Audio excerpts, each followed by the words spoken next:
Kerangka penanganan dan penyelesaian kasus pertanahan, Kantor Pertanahan Kabupaten Gorontalo menerima pengaduan yang berasal dari perorangan, warga masyarakat, kelompok masyarakat, badan hukum, dan lain-lain.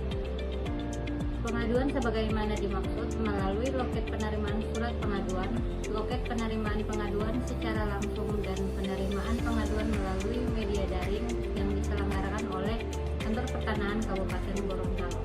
Pada bab 2 pasal 3 Permen ATR BPN nomor 20 tahun 2021, pengaduan yang disampaikan harus memenuhi persyaratan pengaduan perorangan sebagai berikut: fotokopi bukti identitas diri, surat kuasa dan fotokopi identitas pemberi dan penerima kuasa apabila dikuasakan.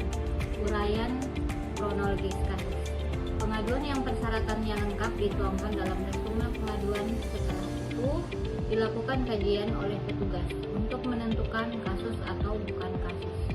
Apabila dalam hasil kajian tergolong kasus, maka ditindaklanjuti yang telah diatur pada Permen ATR BPN nomor 20 tahun 2021. Oke, baik.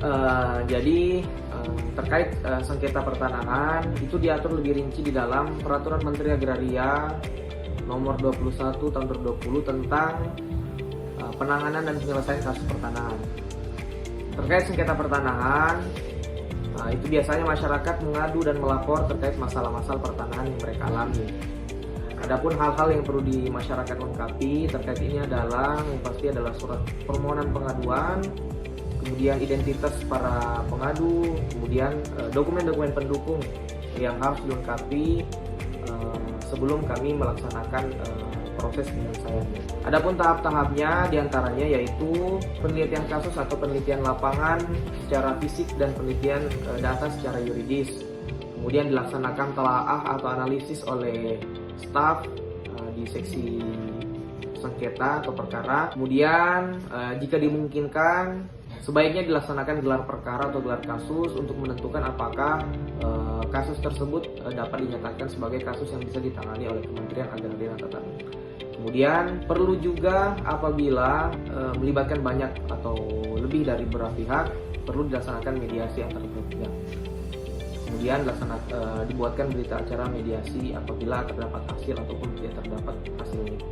Kemudian pada akhirnya hal-hal yang telah dilaksanakan pada penyelesaian kasus tersebut dibuatkan laporan akhir apakah mengenai kesimpulan dari pelaksanaan penyelesaian kasus pertanahan tersebut.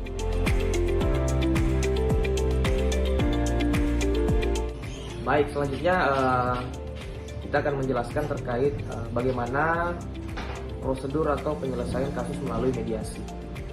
Untuk mediasi sendiri itu biasanya dimohonkan oleh pemohon ataupun merupakan inisiatif dari instansi atau Kementerian Agraria, dalam hal ini Kantor Pertanahan.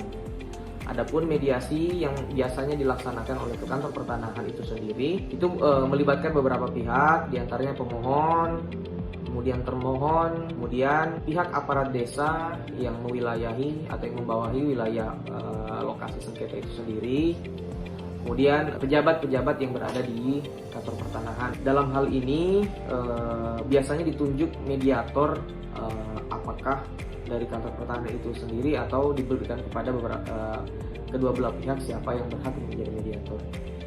Adapun mediasi itu dilaksanakan untuk menghasilkan win-win solution untuk kedua belah pihak itu sendiri.